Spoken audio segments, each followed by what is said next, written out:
Observe what happens when a mirror lies. In the dynamic I am about to describe, we will see not only the fragmentation of a narcissistic psyche, but something even more disturbing: the transformation that occurs when illusion is fueled by another illusion. What emerges is not the truth, but an even deeper distortion of the self. Victor Moreau built his entire existence upon what I call a hypertrophied persona. The persona, as I have explained countless times, is the social mask we all wear to adapt to the outside world. In a healthy psyche, this mask is flexible, transparent, connected to the true self that resides at the center of our being. But Victor lacks this connection. For him, the persona is not a mask. It is the totality of his conscious existence. There is nothing behind it except the terrifying emptiness that he spends every moment of his life avoiding confronting. Victor presents himself to the world as a personal transformation coach. His public persona is meticulously constructed. The smile he practices in the mirror until every facial muscle conveys exactly the desired message. The modulated voice he studied in recordings of other charismatic speakers. The calculated silences that create tension and expectation in his audience. Every element is artificial, but he himself no longer knows it. The persona has completely consumed any sense of authentic self that may have once existed. When Victor takes the stage before 200 people, what we observe is a fascinating psychological phenomenon. He is not pretending to be confident and wise. In that moment, surrounded by the attention and admiration of his audience, he genuinely experiences these qualities. The persona comes alive through the gaze of others. Victor exists only in the reflection he sees in the eyes of those who observe him. Without this reflection, he is nothing, literally nothing. The inner emptiness he avoids is so absolute that his very sense of existence depends on constant external validation. This brings us to the crucial concept of what I call narcissistic supply. It's not mere selfishness or vanity. It's an ontological need. Victor needs the admiration of others in the same way he needs oxygen. When he's on stage, absorbing the focused attention of 200 people, he feels he exists. The inner void is temporarily filled by the psychic energy flowing toward him. But it's only temporary. As soon as the lecture ends, the emptiness begins to return, and with it the primal terror that perhaps there's nothing real inside him. In the third row of that audience sits Daniel Carvalho. To Victor, Daniel is perfect. His eyes contain exactly the mixture of vulnerability and admiration that Victor instinctively recognizes as the ideal mirror. But what Victor cannot know, what his inflated psyche prevents him from perceiving, is that this reflection is fabricated. Daniel is not a natural empath. He is something far more dangerous, a mirror conscious of being a mirror. Let me explain the true empath first. An empath is someone whose own psychic structure has permeable boundaries. They absorb the emotional states of others without fully realizing they are doing so. Their compassion is not a conscious choice, it's how their psyche is configured. When an empath encounters a narcissist, an unconscious psychic coupling occurs. The empath begins to sustain the narcissist's persona without deliberate intention. It's like two gravitational systems orbiting each other.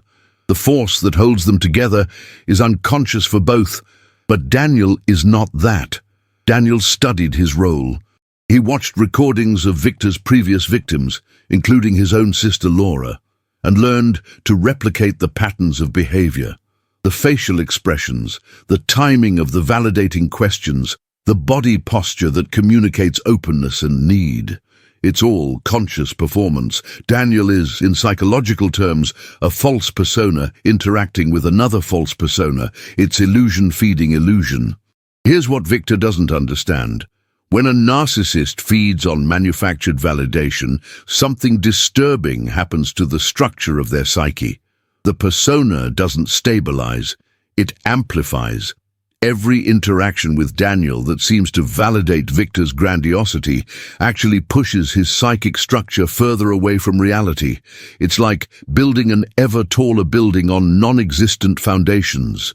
The higher it goes, the more catastrophic the eventual collapse will be. During the first few months, Victor doesn't notice anything wrong. Daniel becomes a constant presence, the ideal disciple who validates every thought, every insight, every move of Victor. In private sessions, Victor shares what he calls the secrets of his methodology. He explains to Daniel how to identify vulnerability in people, how to use that vulnerability as an entry point, how to make them freely choose what you are imposing on them. What Victor describes, without recognizing it as such, is a systematic projection of his shadow. The shadow, as you know, is the unconscious repository of everything we deny in ourselves. For Victor, the shadow contains an unbearable truth. He is empty, inadequate, desperately dependent on others, but he cannot confront this truth, so he projects these aspects outward. The people who seek his help are not seen as individuals with their own dignity. They are blank canvases onto which he projects his own denied needs. He accuses them of being weak, lost, needy, when in reality he is describing himself. Daniel observes all of this. He records the conversations, documents the patterns, builds an archive of the inner workings of Victor's psychological machine. But something unexpected begins to happen. The persona that Daniel created to infiltrate Victor's world begins to gain its own autonomy. This is a danger I have frequently warned about in my practice. When you inhabit a mask for an extended period, it begins to inhabit you. Daniel realizes he's compulsively checking his phone, waiting for messages from Victor. He feels a real emptiness on days without sessions. He begins to measure his own worth by the amount of approval he receives. The wounded child within him, the one who genuinely sought paternal validation that never came, responds to the warmth of Victor's attention, even knowing intellectually that it's manipulation. The unconscious doesn't distinguish between false and real love when it's hungry for recognition. This illustrates a fundamental principle. The psyche does not differentiate between real experience and staged experience when archetypes are activated. The need for paternal validation is archetypal in Daniel. When Victor even falsely fills this role, Daniel's psyche responds as if it were real. Daniel's conscious mind knows it's a charade, but the unconscious is being fed and doesn't want to let go of the source of nourishment. Now we have two false personas in a complex dance. Victor, whose persona is his entire conscious reality, feeding on the reflection he believes to be genuine worship. Daniel, whose persona is a deliberate tool, but one that is gradually being consumed by it, and at the center of this dynamic lies the terrifying truth. Neither of them is truly present.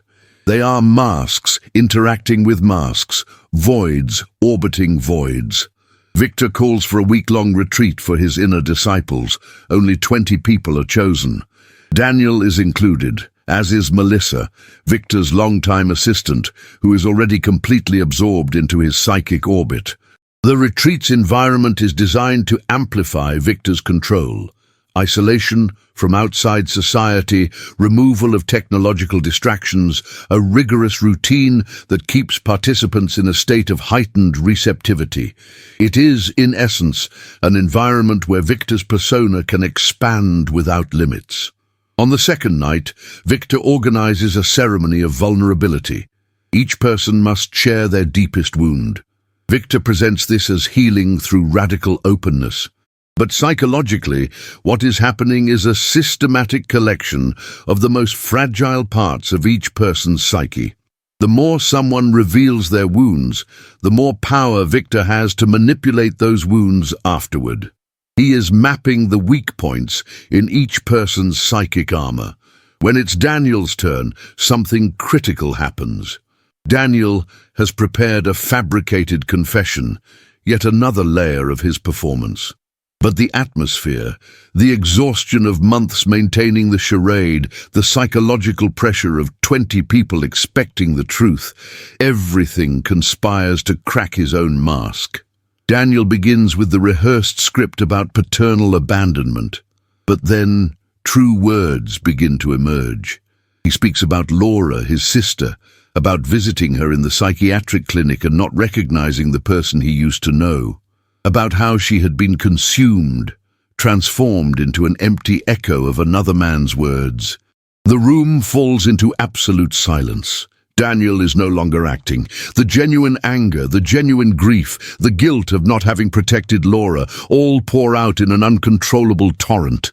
And then he looks directly at Victor and says, "I came here to destroy you. I studied you. I recorded you. I documented every manipulation, every psychological technique you used to break people. You are a fraud, and I will expose every part of it." What happens next is a real-time psychological breakdown. Victor's persona, so carefully constructed, encounters something he cannot assimilate, a mirror that suddenly and violently refuses to reflect. More than that, a mirror that reveals itself to have been a lie from the beginning. All the validation Victor received from Daniel in recent months, all the psychic energy he absorbed, is instantly revealed as false. And if Daniel's validation was false, perhaps all validation always had been. Perhaps no one ever saw anything real in Victor. Perhaps everything was always a reflection of their needs, not a recognition of genuine value in him. Victor's psyche lacks the structure to process this revelation. Remember, there is no real self connected to the persona. When the persona is threatened, there is no internal core that can absorb the shock. Victor experiences what I can only describe as psychological death. The feeling of existing, which always depended on the reflection in the eyes of others, suddenly evaporates. But what emerges is not a humble acknowledgement of his flaws. It is not a moment of transformative insight. What emerges from Victor's shadow when the persona shatters is something far more primal and disturbing. It is narcissistic rage in its purest form. It is not ordinary anger that arises from wounding and seeks resolution. It is annihilation rage. Victor does not experience Daniel's exposure as a revelation of truth. He experiences it as murder. Daniel is not attacking Victor's behaviors. He is attacking Victor's existence. The physical transformation is visible. Victor's face contorts into a completely different mask. The carefully calibrated persona of compassionate mentor disappears. What replaces it is an expression of hatred so pure that several people in the room physically recoil. Victor begins to scream, not articulated words, but primal sounds of threat. He rises from the elevated chair, moves towards Daniel with violence so obvious in every muscle that other participants interpose themselves between them. This, you see, is the narcissist when the mirror shatters. Not a person who recognizes their mistakes, but a cornered animal blindly attacking to survive. The shadow that Victor projected onto others his entire life now pours from him unfiltered. The inadequacy he accused others of, the dependence he denied in himself, the desperate hunger for validation that he disguised as service. Everything is naked and exposed. Melissa, sitting in the corner of the room, watches Victor's collapse with a peculiar expression. It's horror mixed with something that could be relief. For 4 years, she has sustained his persona. She reflected every grandiosity as if it were universal truth. She gradually erased her own self to become a perfect mirror. And now she is seeing what has always been there, but refused to acknowledge. There was nothing real to reflect. Victor is emptiness animated by the attention of others. When the attention stops, emptiness is all that remains. Victor is now shouting accusations. Daniel is a traitor, envious, incapable of bearing the greatness of another man. The other participants are confused, some defending Victor out of conditioned reflex, others beginning to see the cracks that have always been there. But for Victor, at this moment, there are no other people in the room. There is only Daniel, the mirror that lied, and the overwhelming need to destroy this threat to his psychic existence. Here is the truth that Victor cannot confront. Daniel destroyed nothing real. There was no genuine structure to destroy. Victor's persona was a sandcastle held together by collective belief. When a key mirror reveals that he never believed, the entire structure begins to crumble because it had no real foundation.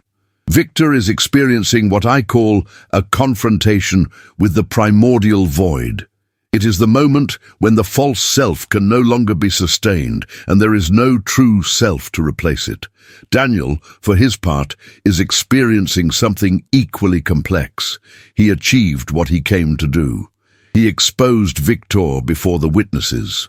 He has the recordings, the documentation, the testimony of the people in this room. Victor is psychologically destroyed. But Daniel doesn't feel victory. He feels profound nausea. Because in the months pretending to be an empath, he himself was partially consumed by the dynamic he tried to manipulate. There's a part of him that still responds to Victor's attention, even now, even knowing everything he knows. The empath persona he created left marks on his own psyche. He stared into the abyss, pretending to be something else, and the abyss stared back. Victor eventually stops shouting. Not because he's had some insight, but because he's exhausted. He collapses into the chair, his breathing uneven, his eyes glazed. He's not looking at anything in particular. The room is in controlled chaos. Some participants are crying. Others are arguing amongst themselves about whether to stay or leave. Melissa remains motionless, watching Victor with the expression of someone seeing a ghost. Perhaps she is. The Victor she knew, even if it's an illusion, is dead. What's sitting in that chair is something else entirely. In the days that follow, Victor undergoes a series of psychological transformations, none of which lead to true individuation. First, there is complete denial. Victor insists that Daniel is a disturbed liar, that the recordings are faked, that everything is a conspiracy motivated by envy. Some disciples accept this narrative because it is psychologically more comfortable than confronting that they were manipulated. But others begin to distance themselves, and with each person who leaves, Victor feels another part of his fragmented existence disappear. Then comes the phase of explicit anger. Victor hires lawyers. He threatens lawsuits. He sends messages attacking Daniel's character. But the anger doesn't have the power it once did. Without the intact persona to give shape and direction to the anger, it's just chaotic noise. People see through it now. They see not a leader outraged by injustice, but a frightened child having a public meltdown. Then there's an attempt to reconstruct the persona. Victor announces personal transformation. He learned from his mistakes, is embarking on a journey of genuine growth, and will share his vulnerabilities with followers. But it's just another mask, a new version of the same fraud. Victor, the perfect guru, transforms into Victor, the wounded but wise guru. The content has changed, but the structure remains identical. It's still external validation giving form to a non-existent inner existence. Some followers buy into this new version. There will always be people willing to sustain someone's illusion because their own psyches need to believe that transformation is possible, that pain has meaning, that there is someone who knows the way. But the numbers are smaller now, and Victor feels the difference. The new and improved persona doesn't generate the same amount of psychic energy as the previous version. Victor needs to work harder for less return. It's like addiction, where the dose needs to be constantly increased, but the effect constantly diminishes. Eventually, Victor settles into a state that I can only describe as a ghostly existence. He continues giving lectures, but to smaller audiences. He continues to have disciples, but they are different. They are not the genuine empaths who were once drawn to him. They are people with their own agendas, their own voids, their own masks. They are transactional relationships where everyone knows on some level that it's a charade, but they mutually agree to pretend it isn't. Victor's transformation wasn't into his true self. It was into a more desperate and conscious version of his false self. He knows now, somewhere deep down, that he can't consciously access, that he's a fraud, but he lacks the psychic structure to confront it. So he continues performing, but the performance has a mechanical quality. He's an actor who has forgotten he's acting, but has also forgotten who he was before going on stage. Daniel, meanwhile, faces his own psychological consequences. He exposed Victor. He achieved some justice for Laura and other victims, but the cost was high. The months of pretending to be an empath left their mark. Daniel found himself absorbing aspects of the persona he created. The need for validation he staged began to feel real. The false admiration he displayed created a genuine hunger for such admiration. I sought out Daniel in my practice months after the retreat. He was struggling with a deep psychological question. Who was he now? The empath persona he had created had been a tool for a specific purpose. But psychological tools are not neutral. They change those who use them. Daniel spent so much time observing and replicating empath patterns that he began to genuinely embody those patterns. But it wasn't authentic individuation. It was assimilation of a mask he had created himself. Working with Daniel involved careful integration. First, recognizing that the anger that motivated him to infiltrate Victor's world was justified and necessary. Appropriate anger is life force. It protects boundaries. It affirms existence. Daniel's anger at Laura's destruction was not a shadow to be suppressed. It was vital energy to be honored. But this anger had to be separated from the need for validation that had become attached to it during the performance. Second, to recognize that the compassion Daniel feigned to manipulate Victor was a shadow of the genuine compassion that had always existed within him. He didn't invent empathy out of thin air. He amplified and distorted real empathic capacity. Part of the work was rescuing that genuine capacity from the distortion it was forced to serve.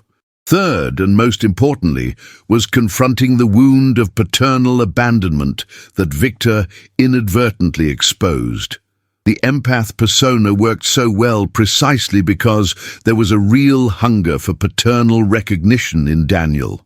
Victor, even being deceitful, touched upon a wounded paternal archetype.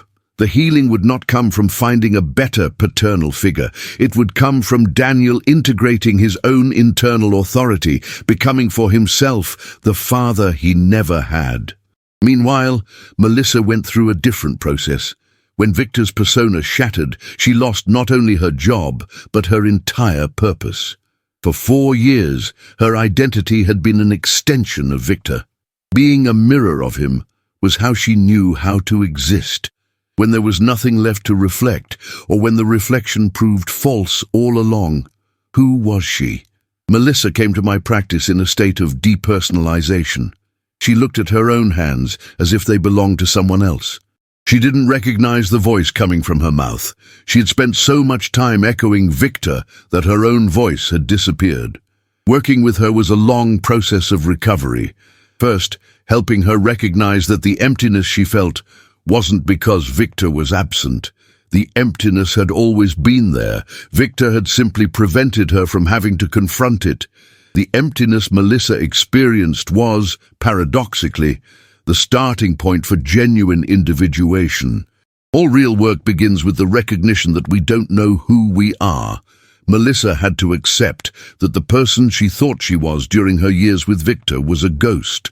But beneath that ghost lay the possibility of an authentic self waiting to emerge. The process involved grieving. Melissa had to mourn the death of the false identity. Even though it was false, it was all she knew. She had to feel the anger of the betrayal. Victor had used her natural empathy as fuel for his psychological machine. This anger couldn't be spiritualized or prematurely forgiven. It had to be felt completely. Appropriate anger, as I continued to explain to Melissa, is boundary. It's the psyche saying no. No, you can't use my energy that way. No, I don't exist to reflect you. No, I am separate from you. After the anger came the work of reconstruction. Not reconstruction of the persona, but a gradual discovery of the self. It started with small things. Melissa realized she preferred coffee to tea, but had drunk tea for years because Victor preferred tea, and she unconsciously aligned her preferences with his. She discovered she had reviews of films, books, and ideas that didn't reflect anyone else's opinions. Each small discovery was a step toward a sense of a separate self. The case of Victor, Daniel, and Melissa illustrates a psychological dynamic I've observed repeatedly. When a mirror lies to a narcissist, no one emerges unscathed. Victor doesn't achieve transformative insight. He merely finds a new way to sustain the illusion with reduced efficiency. Daniel gets his revenge, but is scarred by the process, having to integrate the masks he wore. Melissa loses her entire identity structure and has to rebuild it from scratch. There is no clean victory when dealing with such deep psychological complexes. Awareness always comes at a cost. Seeing through the illusion is not instant liberation. It is the beginning of arduous work of integration. And for a narcissist, especially a narcissist whose psychic structure is so completely identified with a false persona, there is no easy path to genuine individuation. Victor represents an extreme case of what happens when the persona completely consumes the ego, and the ego has no connection to the self. There is no center. There is no core of authentic being that can be discovered beneath the layers of falsehood. The void is not a portal to depth. It is simply emptiness, and confronting this without a psychological framework to process it is an experience of annihilation. The question I'm frequently asked is, can a narcissist like Victor genuinely change? Can there be a moment of awakening where he confronts the void, integrates the shadow, and embarks on true individuation? Technically, yes. The capacity is present in every human psyche. But practically, I rarely see it happen, because the level of psychological pain involved in such a process is unbearable for an already fragile structure. Victor would have to confront the fact that his entire existence was a lie, that every relationship was a transaction, that no one genuinely loved him because there was no genuine self to love, that he destroyed people like Melissa and Laura not out of conscious malice, but because his psychic hunger was so desperate that he consumed them without even realizing it. Carrying this realization without an internal structure to support it is like asking someone to hold on while you remove the ground from under their feet. More likely, and what I observed with Victor, is that he will continue to find ways to sustain modified versions of the false persona until the end, each version slightly less convincing than the last, each cycle producing less validation but still preferable to confronting the void. Victor will age as so many narcissists do, more bitter, more isolated, more desperate, but still clinging to the illusion because the alternative is psychological death, which he lacks the resources to navigate.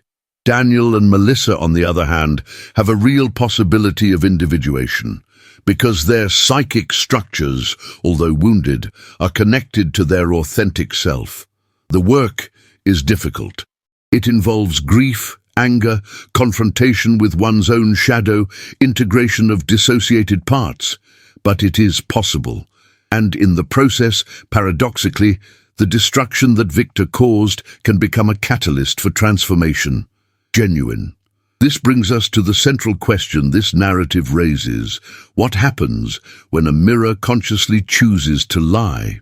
The natural dynamic between narcissist and empath is unconscious on both sides. The empath doesn't know they are sustaining an illusion. The narcissist doesn't know they're feeding off a false reflection. There is a certain toxic stability in this unconscious arrangement. But when mirroring is conscious, when Daniel deliberately performs empathy for his own purposes, the dynamic becomes something else. Victor feeds on validation that is a lie from the start. This doesn't nourish his psyche, even if it seems to. It's poison he consumes thinking it's food. Each interaction with Daniel pushes Victor further from reality, inflating the persona beyond what it could normally inflate because there's no unconscious corrective feedback that genuine empathy would eventually provide. A true empath, even one caught in the dynamic, eventually feels the cost. It begins to crack under pressure. And these signs of cracking are, on an unconscious level, signals to the narcissist that the well is drying up. But Daniel doesn't have these signs. He maintains the performance perfectly until the chosen moment of revelation. Then the collapse isn't gradual, it's catastrophic. In psychological terms, what Daniel did was deprive Victor of the natural process of the illusion's degradation. Normally, a narcissistic persona cracks slowly over years. Small cracks appear, small confrontations with reality. The psyche has a chance to adapt, to develop secondary defenses, to modify the illusion in ways that make it more sustainable. But Daniel artificially accelerated the process. He sustained the illusion perfectly and then destroyed it completely all at once. The result is not awakening, it's psychological trauma. Victor doesn't have the time or structure to process what happened. His psyche enters pure survival mode. And in survival mode, there is no growth. There is only a desperate attempt to restore some version of the previous status quo. This raises a complicated ethical question. Was Daniel justified in his approach? He avenged Laura. He protected potential future victims by exposing Victor. But the method of infiltration and sudden explosion caused a specific type of psychological damage that may be irreparable. I'm not suggesting there was a moral obligation to protect Victor's psyche. I'm observing that there are psychological consequences for everyone involved when consciousness is used as a weapon instead of a tool for enlightenment. Carl Jung wrote extensively about the collective shadow, the idea that societies, not just individuals, have repressed aspects that return in destructive ways. The phenomenon of narcissistic gurus like Victor is a manifestation of the collective shadow. They emerge because there is a collective hunger for leadership, for meaning, for direction. In societies where traditional institutions of meaning have crumbled, figures like Victor fill a void. They offer certainty in an uncertain world. They promise transformation in a culture obsessed with self-improvement. Victor is not an aberration, he is a symptom. There are thousands of Victors operating right now, each with their audience of Melissas, Lauras and Daniels. And for everyone exposed, two new ones emerge because the collective psychological need that creates demand for them remains unaddressed. People desperate for meaning are vulnerable to anyone who offers an answer with enough confidence. True transformation, both individual and collective, requires confronting this underlying need. Why are we so hungry for figures like Victor? What is missing in our psychological and social structures that makes narcissistic gurus so appealing?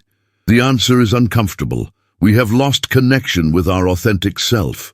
We seek, outside, what can only be found within. And in the absence of genuine individuation practices, we become easy prey for those who promise to give us what we can only give ourselves. Victor's collapse should be, but will not be, a moment of collective reflection. Those who followed him should ask themselves, why did I need to believe him? What void within myself was he trying to fill?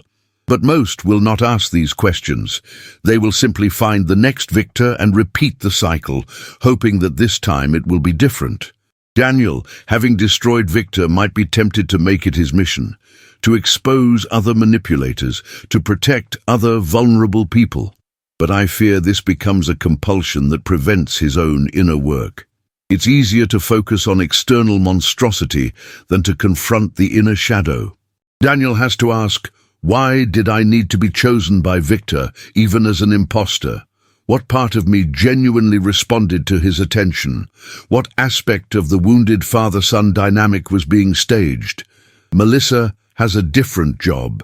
She has to learn that she is not responsible for supporting the psyches of others, that her natural empathy, although a gift, is not an obligation, that she can feel compassion for someone without absorbing their emptiness, that boundaries are not cruelty but necessary self-preservation, and most importantly, that she has the right to exist separately from the needs of others. Victor, for his part, will probably not do any real work. He will continue generating new versions of the persona, each claiming to be more authentic than the last, all equally empty. He will attract a smaller but still loyal circle of followers. He will grow old, defending an ever smaller psychological territory. And when he dies, he will leave behind not a legacy of genuine transformation, but a trail of wounded psyches that will have to do the reconstruction work that he himself never did. This is the true horror of pathological narcissism. It's not just that the narcissist suffers, though in ways they cannot articulate or acknowledge. It's that they spread suffering like ripples on a lake, touching everyone who enters their orbit. And because the suffering is psychological rather than physical, because it happens in the realm of identity and meaning rather than the body, the wounds are invisible and often unrecognized until deep damage has already been done. Note that throughout this narrative, I have described multiple transformations, but none of them were the transformations Victor promised in his lectures. There was no sudden awakening to limitless potential. There was no discovery of an inner titan waiting to be unleashed. There was only slow, painful, and often confusing work of confronting uncomfortable psychological truths and attempting to integrate dissociated aspects of the self. This is the difference between genuine individuation and the empty promises of instant transformation that figures like Victor sell. Real individuation is a lifelong process. It has no defined end. It offers no certainty or perfection. It is a constant journey of discovery, integration, confrontation, and growth. It is uncomfortable. It is uncertain. It requires courage, confronting parts of himself that he would rather deny, and it can't be sold at a premium weekend seminar. What Victor sells is a fantasy of individuation, an appearance of transformation without real substance. And it works, temporarily, because humans are desperately hungry to feel they are growing, evolving, becoming more than they are. But it's psychological sugar. It provides a brief rush of energy, followed by a crash that leaves the person emptier than before. And then they need another dose. And another, and Victor and countless others like him are perfectly positioned to supply the product endlessly because they never deliver real transformation, only a perpetual promise of it. The ultimate truth this story reveals is that illusion requires conscious participants. Victor could not exist without the Melissas of the world willing to sustain his performance. But the Melissas could not remain trapped without their own unconscious need to lose themselves in something greater. And the Daniels could not take revenge without first being vulnerable enough for revenge to seem necessary. Everyone is caught in a psychological dance where each is simultaneously victim and active participant. Breaking free from this dance requires something rare, a willingness to endure the discomfort of not knowing, of uncertainty, of existing in ambiguity. It requires letting go of the need for an external figure to tell you who you are and what you should do. It requires confronting the inner void without immediately filling it with a new illusion. In short, it requires courage that most people do not possess or are unwilling to cultivate. So the dance continues. New victors emerge. New Daniels plot revenge. New Melissas get lost reflecting others. And the cycle repeats itself because the fundamental psychological needs that create it remain unmet. Genuine individuation remains rare. Illusion remains common. And the question of who the narcissist becomes when the mirror lies continues to be answered in the same way. He becomes a more desperate and fragile version of himself, building persona after persona, each less convincing than the last, until nothing remains but the emptiness he spent his whole life avoiding.